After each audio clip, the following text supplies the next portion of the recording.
Continuamos hablando con Otto Cabrera. Has tenido un recorrido de capacitación, de formación, que no solamente se queda en lo tradicional de tu familia, del conocimiento que tienes, sino que has querido alimentar tu conocimiento. ¿Y en qué momento, luego de todo este proceso, dijiste, pues ya estoy listo para el mundo del café, ya sé algo, ya puedo dar una capacitación como las que has hecho? Fíjate que yo siento que cuando empecé mi primer curso en Anacafé, que fue como que mi alma mater, se podría decir, en cuestión del café, antes esos cursos como que eran bien especializados. O sea, incluso cuando yo recibí mi curso solo habíamos 7 personas. Actualmente ya no hay. Sí, pero fíjate que como que ya no lo han dado tanto auge, ya no está tan relacionado también. Exacto. Fíjate que eran 7 personas y eran 2 guatemaltecos y los 5 eran extranjeros. O sea, venía gente de fuera a capacitarse a Guatemala. O sea, habían coreanos, italianos, incluso había un holandés que viajaban solo para recibir esos cursos. Entonces, cuando yo empecé a salir de esos cursos, me di cuenta que ya sabía un poco más de lo normal. Entonces fue donde dije, bueno, es bueno que como que empiece a generar eso, ¿va? Entonces yo creo que la primera práctica que yo hice de eso, fíjate que fue ir a las cafeterías de Xela, porque hace tiempo también vivía en Xela. Iba a las cafeterías y le decía, miren, pruebo su café y si yo sé de dónde es, me lo regalan. Claro. Entonces yo probaba el café y probaba, este es de huehue, este es de esto, este es de lo otro, y empecé como que también a desarrollar ese paladar. Entonces la gente después me decía, ¿usted cómo supo? Entonces yo, pues porque estudié para barista, hice esto y esto y esto. Entonces como que ahí empezó la brecha de las capacitaciones.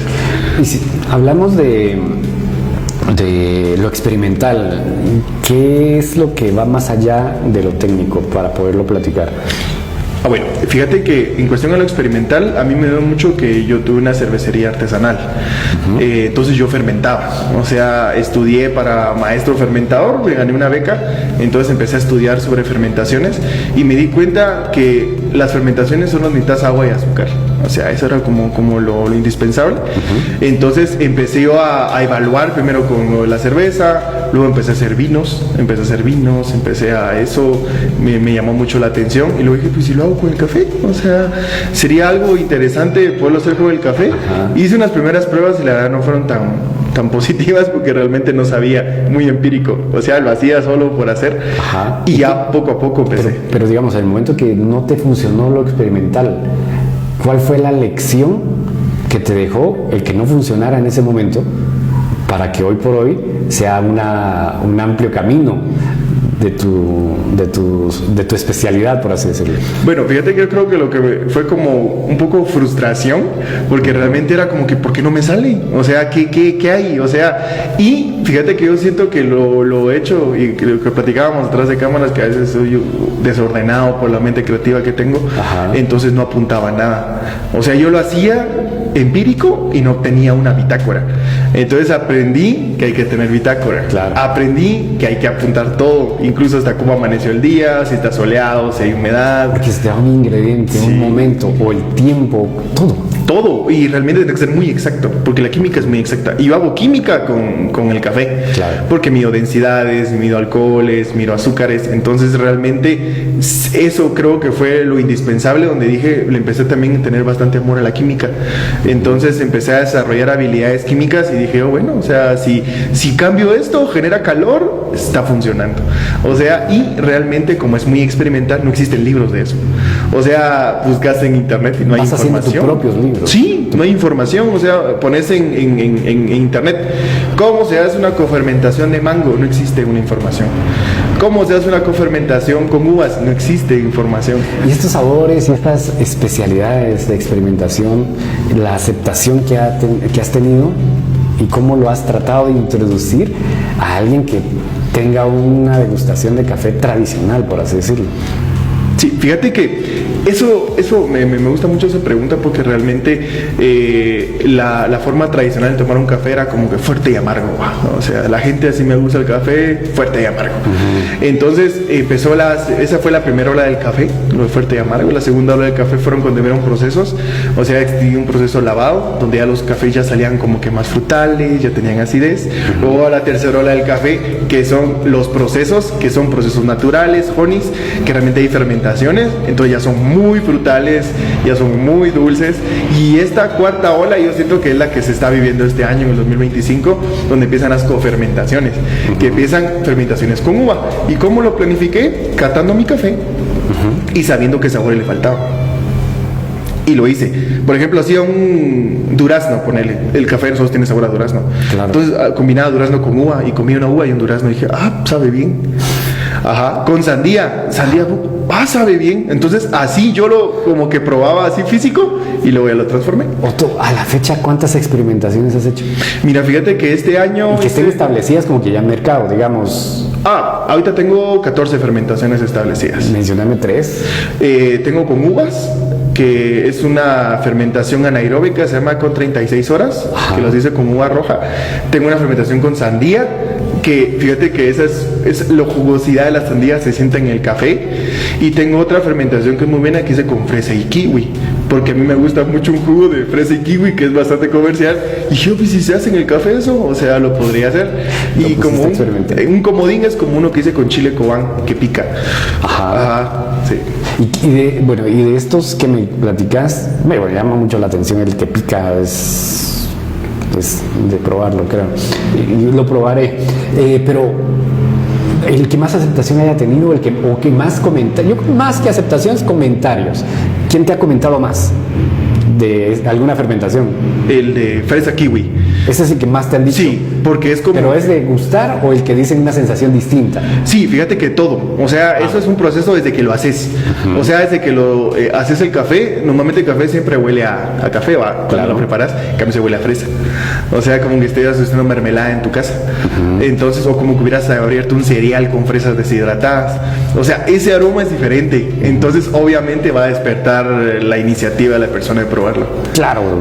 Yo creo que también hay como que un rubro para quienes les gusta la experimentación con el café y quienes están en lo tradicional completamente. Me imagino que tenés ese sondeo de quién sí puede aceptar una experimentación y quién se va por lo clásico. Sí, fíjate que yo siento que lo marketing que he hecho yo en cuestión de mi café es decirle a la gente, miren, reseté su paladar y esto es algo nuevo, es algo diferente. Porque esto es café con frutas, o sea, ya no es solo café. Entonces, sí van a sentir las frutas, sí van a sentir otros atributos diferentes. Incluso, yo creé un material de cata para eso. O sea, hago mi propio cuadro de cata, donde realmente no está descrito a nivel mundial ese cuadro de cata, sino yo lo tengo personal. De experimentación. Exacto, de experimentación. Sí, sabores. Está interesante. En tu camino como profesional ya has dado varias capacitaciones. De pronto, ¿cuál es tu retroalimentación transmitiendo tus conocimientos? Fíjate que yo siento que lo primero, y así como yo lo digo siempre, son los 6 sentidos que uno tiene que tener en la vida cuando uno es barista. El primero es el olfato, que tiene que estar súper desarrollado. El tacto, porque la lengua es un músculo, entonces es el tacto. El gusto, pues obviamente. La vista, porque uno mira los aromas y todo. El sonido, fíjate que incluso a la hora de que cae el grano, o sea, lo deja caer en un plato o algo así, uno sabe si está bien tostado. Y el sexto es la pasión. O sea, siempre les digo yo, siempre cuando hago eso, tengamos los 6 sentidos bien despiertos, porque realmente ustedes pueden desarrollar eso. Y realmente cuando le das un granito de arena de conocimiento a alguien, realmente es bastante satisfactorio, porque después esa persona empieza a experimentar, porque lo contagiaste. O sea, yo he conocido gente que les doy algún curso de algo y luego ya están experimentando, que haciendo bebidas, que haciendo infusiones, que haciendo... Y te mandan la información y te van contando cómo es que ellos se han quedado con ese conocimiento y te dan como que sus vivencias. Mire, me gustó tanto. Creo que voy a retomar esa pregunta de los conceptos, de lo aprendido de tus alumnos y que te lo han transmitido. Bueno, mira, realmente eso es muy gratificante, porque realmente es como ya no estar solo en este mundo de la experimentación. O sea, date cuenta que realmente cuando el que hizo el foco, obviamente necesitaba otro loco que replicara su idea, ¿va? Entonces, la idea es eso. O sea, a mí, yo no soy egoísta en mis conocimientos. Fíjate que yo sí soy bastante amplio para poder darlos. Yo tengo un dicho donde dice, no compitas, haz compitas. Porque realmente es mejor... No compitas, sino haz compitas. De cuates, de amigos. Ajá, exacto. Sí, porque realmente eso así es. O sea, a veces la gente lo mira como que, ala, me está copiando, o ala, me está haciendo lo mismo. Yo no lo veo de esa forma. Yo lo veo, ala, qué interesante que hayamos 2, que hayamos 3, que hayamos 4, que hayamos 5 haciendo lo mismo. O sea, a mí me llama mucho la atención y me llena de orgullo eso, porque realmente ya somos un gremio diferente. Ahora te voy a poner este ejemplo que vos mismo me lo planteas. Bueno, te trato de vos, aclaro, por la cierta cercanía que hemos tenido de que hemos estado hablando y platicando incluso sobre café, historia del Sololá, y gracias por la confianza. Lo aclaro porque soy muy respetuoso en este sentido. Pero Tesla hizo la idea, la luz y el foco. Viene Edison y lo comercializó e incluso nos lo enseñaron en la primaria que Edison es el creador de... ¿Sí es?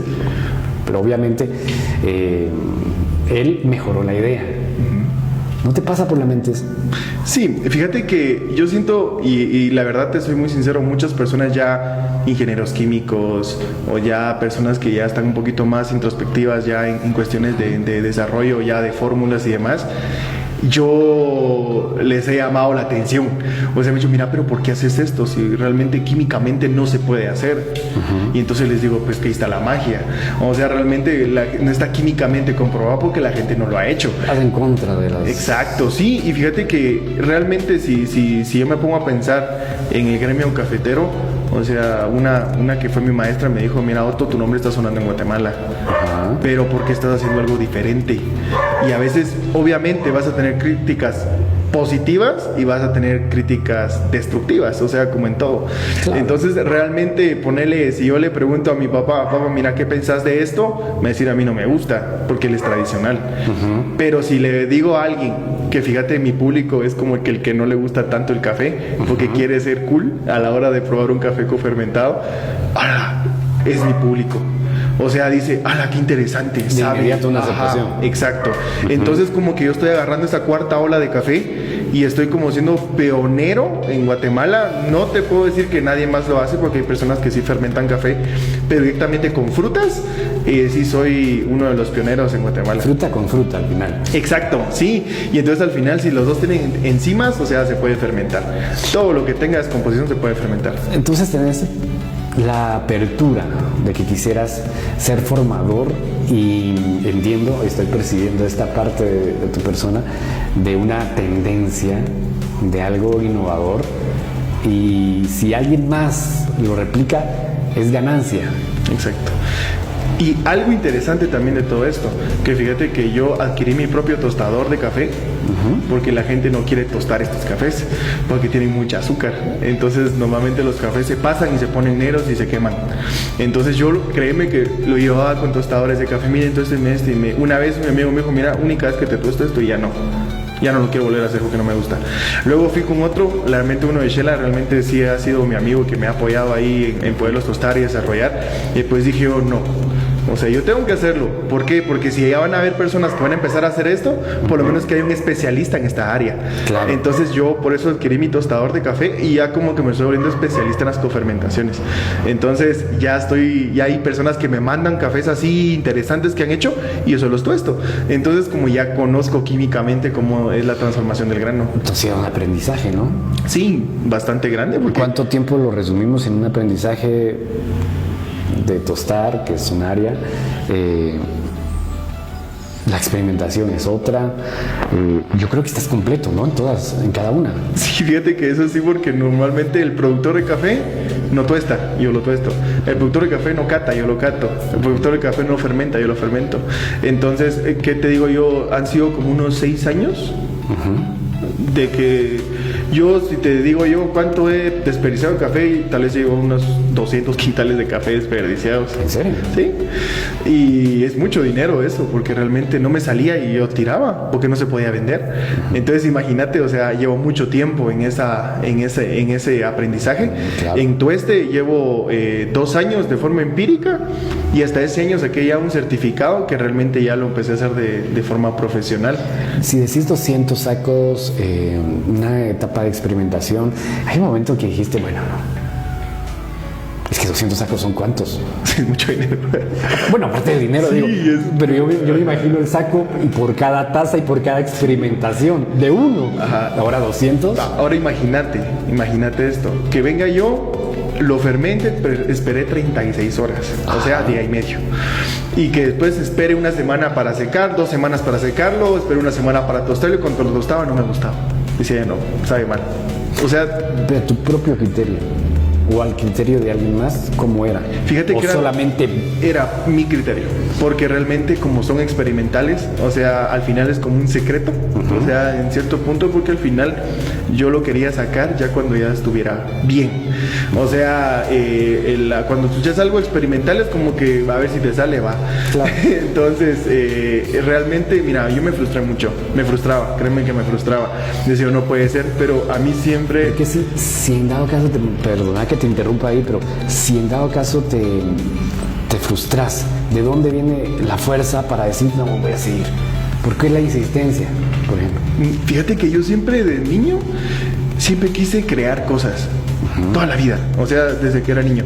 Fíjate que yo siempre soñé, y si yo sé que mis papás van a ver esto, me van a entender. Yo siempre quise hacer un barquito, toda la vida, que tuviera motor y que nadara solito en la pila.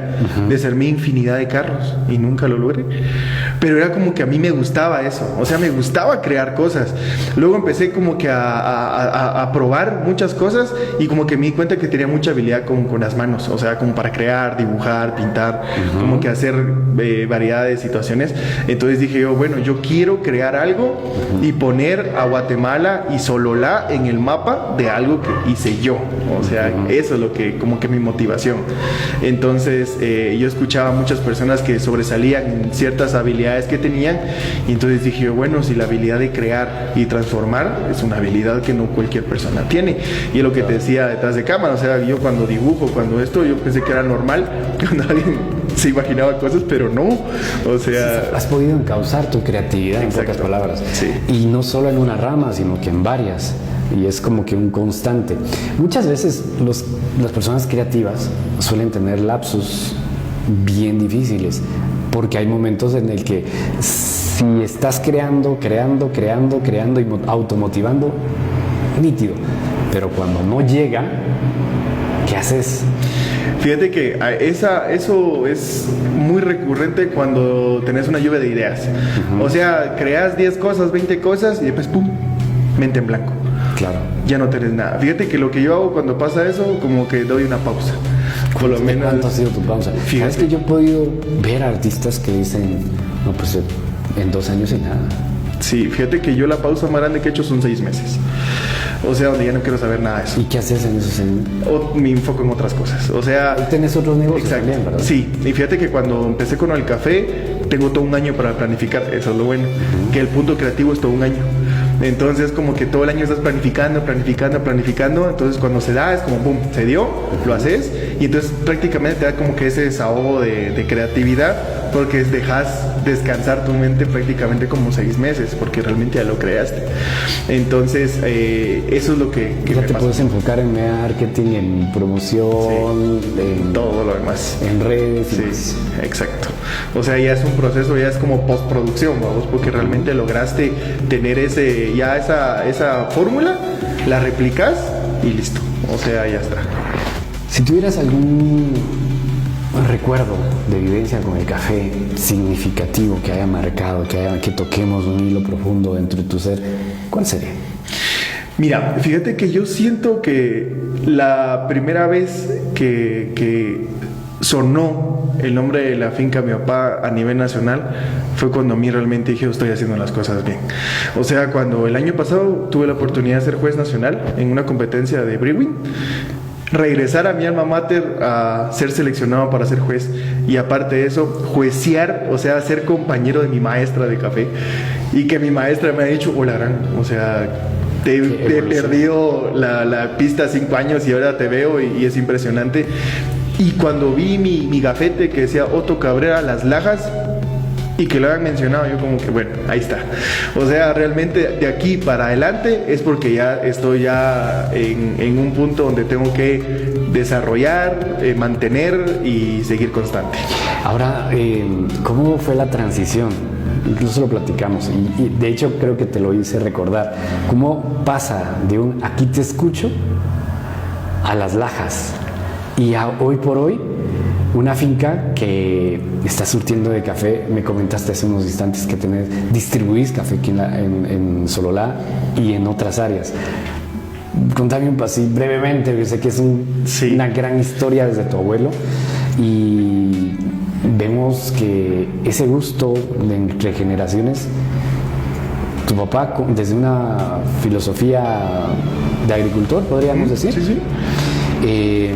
Tu abuelo con una visión muy, muy, muy amplia. Aún en una de las últimas entrevistas, creo que te lo comenté, le escuchamos decir: soy el único en Sololá que produce tantos sacos de café. Y esto fue año pasado o algo así. ¿Cómo lo vivís desde tu interior y decir ese legado de don Felipe Cabrera sigue vivo en Otto Cabrera, hijo y nieto?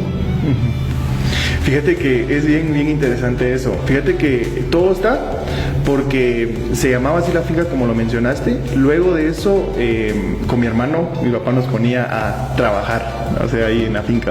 Los fines de semana, fíjate que yo estaba en Shela y tenía que venir a usar piocha, asadón, y estábamos con mi hermano picando para poder entrar a un carro. Picando. Fíjate que metíamos una piocha y salía una laja de las piedras. Metíamos otra piocha y salía otra laja. Metíamos y así. Era exagerado. Entonces con mi hermano nos sentamos. Te juro que ya no pudimos seguir. Le dije, como te comentaba, no sabía quién fue. Creo que tu papá o quien te haya asignado el trabajo, sí, te sabían a dónde, qué parte del terreno enviarte, ¿no? Y cuando en eso dijimos, aquí hay muchas lajas, deberíamos llamarle Las Lajas.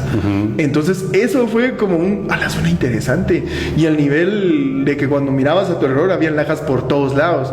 Entonces era como que, sí, o sea, sí, suena bien Las Lajas.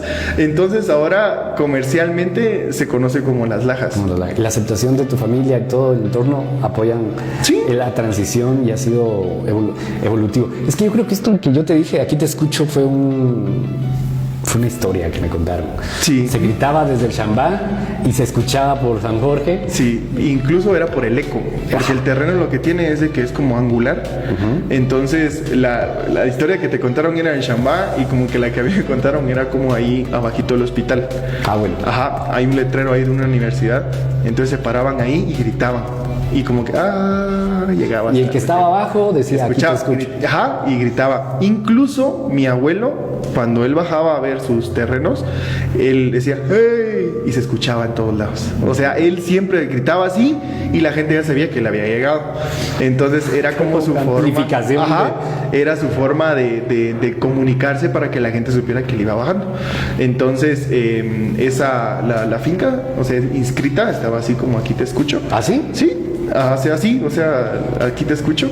Y entonces ya de una fórmula moderna fue donde dije, bueno, o sea, podría ser una idea. Y yo la empecé a comercializar así, como Las Lajas.